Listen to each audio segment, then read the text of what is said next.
رضي الله عنه أنه قال قال رسول الله صلى الله عليه وسلم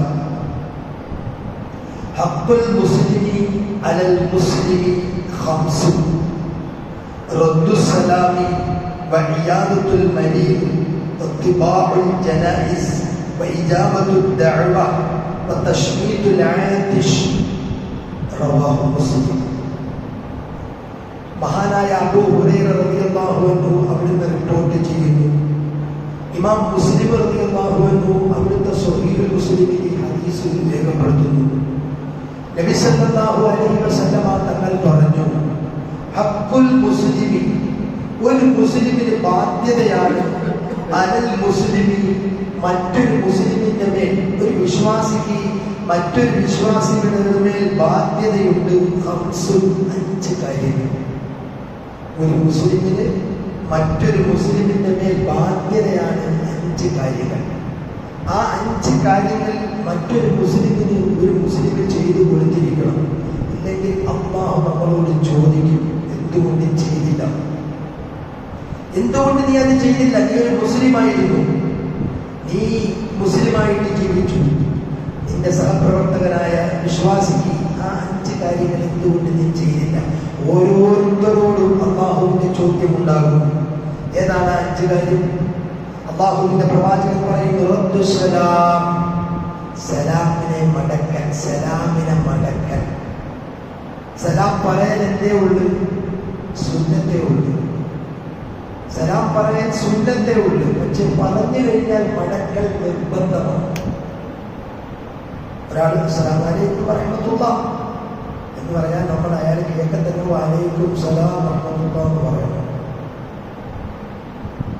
അയാൾ കേൾക്കണമെന്നാണ്. അയാൾ കേട്ടില്ലെങ്കിൽ അയാൾക്ക് ചോദിക്കുക, എന്നെ സലാം പറഞ്ഞ് നിങ്ങൾ മടക്കിയില്ലല്ലോ. അപ്പൊ സലാം പറയാൻ എന്തേ ഉള്ളു? സുന്നത്തേ ഉള്ളു. മടക്കൽ നിർബന്ധമാണ്. നിർബന്ധമായി സലാം പറയാൻ മടക്കൽ. അപ്പൊ ഒരു മുസ്ലിമിന് മറ്റൊരു മുസ്ലിമിന് മേലുള്ള ബാധ്യതയാണ് സലാമിനെ മടക്കൽ. രണ്ടാമതായി പ്രവാചകൻ അവിടുന്ന് പഠിപ്പിച്ചു, വഇയാദത്തുൽ മരീദി, രോഗ സന്ദർശനം. തന്റെ സഹോദരൻ സുഖമില്ലാതായി എന്നറിഞ്ഞാൽ അവനെ സന്ദർശിക്കണം.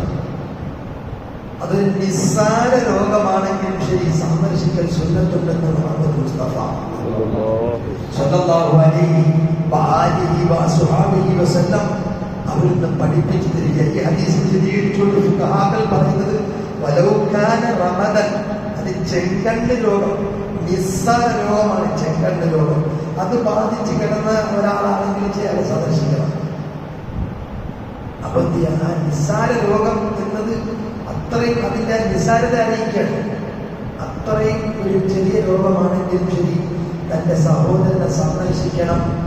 അത് സുന്നത്തായ കാര്യമാണെന്ന്, നിർബന്ധമായ കാര്യമാണെന്ന് അല്ലാഹുവിന്റെ ഹബീബായ പ്രവാചകൻ പഠിപ്പിച്ചിരുന്നു. രോഗിയായ എന്ത് സന്ദർശനം പോകാൻ പറ്റുമെങ്കിൽ പോകണം. എങ്കിലും ഒന്ന് വിളിച്ചെങ്കിലും ചോദിക്കണം, എങ്ങനെയുണ്ട്, സുഖമുണ്ടോ, അല്ലാഹു ശുഭ തരട്ടെ. അവനിക്കൊരു വലിയൊരു ആശ്വാസം അത് വേണം. മൂന്നാമതായി പ്രവാചകൻ പറഞ്ഞു, വത്തിബാഉൽ ജനായിസ്, മയ്യത്ത് പരിപാലനങ്ങൾ, മയ്യത്തിനെ അനുഗമിക്കണം. എന്ന് പറഞ്ഞാൽ മയ്യത്ത് വീട്ടിൽ നിന്ന് പള്ളിയിലേക്ക് എടുത്തു, നീയും കൂടെ പോകണം, ആ മയ്യത്തിന്റെ കൂടെ പോകണം. എനിക്ക് ബാധ്യതയൊന്നുമില്ലല്ലോ, അങ്ങനെ ചിന്തിക്കരുത്. ആ മയ്യത്തിന്റെ കൂടെ പള്ളി വരെ നടന്നു പോകുന്നത് അവനോടുള്ള ബാധ്യത തീർക്കുന്നതിന് തുല്യമാണ്. അത് വണ്ടിയിൽ പോയാൽ കിട്ടുന്നില്ല. ആ മയ്യത്തിനെ അനുഗമിക്കണമെന്നാണ് ജനാസയെ അനുഗമിക്കണം. മരിച്ചാൽ ആ മരിച്ച സഹോദരന്റെ അല്ലെങ്കിൽ സഹോദരിയുടെ ജനാസയുടെ കൂടെ പോകണം. ദിക്ർ ചൊല്ലി ലാ ഇലാഹ ഇല്ലല്ലാഹ് ദിക്ർ ചൊല്ലി കൂടെ പോകണം. അതൊരു ബാധ്യതയാണ്. നമ്മൾ വിചാരിക്കുന്ന അയൽക്കാരൊക്കെ മരിച്ചാലേ ഉള്ളൂ. സാധിക്കുന്നവർക്കൊക്കെ അങ്ങനെ പോകാൻ ഒരു ബാധ്യതയായിട്ടുണ്ട്. നമ്മൾ മനസ്സിലാക്കണം. നാലാമതായി അല്ലാഹുവിന്റെ പ്രവാചകൻ പറഞ്ഞു, ഇജാബത്തു ദഅവ, അവൻ ക്ഷണിച്ചാൽ അവന്റെ ക്ഷണത്തിന് ഉത്തരം നൽകണം. എന്റെ വീടിന്റെ പാതവെച്ചാണ്, അങ്ങോട്ടൊന്ന് വരണം, പോകണം. മോളെ കല്യാണം, അവന്റെ കല്യാണം, ക്ഷണിച്ചാൽ പോകണം. അവിടെ പോയി എന്ത് ചെയ്ത്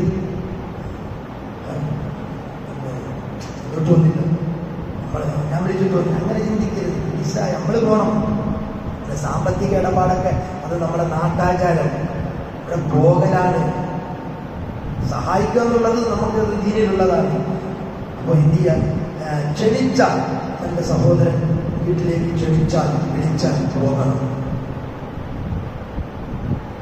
അപ്പോൾ ചോദിക്കുന്നത് ഫോണിലൂടെ ഞാൻ പോകണം, വിളിച്ചില്ലേ എന്നെ ഫോണിലൂടെ? അതൊരു മാർഗമല്ലേ ഫോണെന്ന് പറയുന്നത്.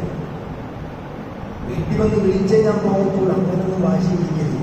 ചിലപ്പോൾ പലർക്കും പല തിരക്കും ജോലി ഉണ്ടാകും, ചിലപ്പം സമയം കാണില്ല. അപ്പോൾ നീ ഫോൺ എടുത്തിട്ട് വരണേ, ഞാൻ വീട്ടിൽ വരണോ? വരണ്ട, ഇതിനൊന്നും വേണ്ട. പിന്നീട് എന്നിട്ട് വേറെ ആളെടുത്ത് പറയും, എന്നാ വീട്ടിലൊന്നും വിളിച്ചു പറയാൻ പോകുന്നില്ല, ഇവിടെ നിന്റെ അടുത്തല്ലേ ചോദിച്ചത് ഞാൻ വീട്ടിൽ വരണോ? മനസ്സിലാക്കണം, ഇതൊക്കെ ഒരു ബാധ്യതയാണ്.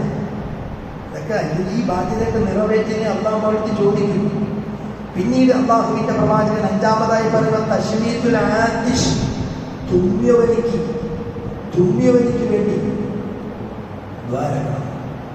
അങ്ങനെ തുമ്മിയിട്ട് ഒരുത്തൻ അങ്ങനെ തുമ്മി, എന്നിട്ട് അവൻ പറഞ്ഞു അൽഹംദുലില്ലാഹ്. കേൾക്കുന്നവൻ പറയണേ റഹ്മത്തുള്ളാഹ്.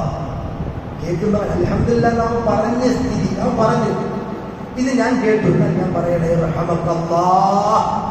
അപ്പൊ അവൻ പറയണം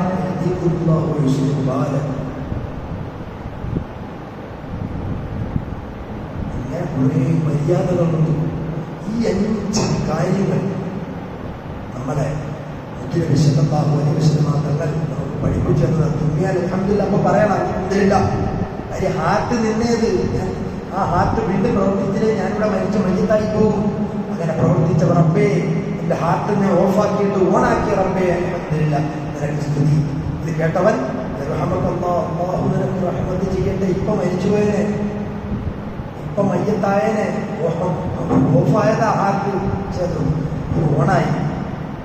തുമ്മല് ചെറിയ കാര്യമല്ല, തുമ്മുന്നത് തന്നെ നമ്മുടെ മാലിന്യങ്ങൾ പുറന്തള്ളാൻ വേണ്ടിയാണ്.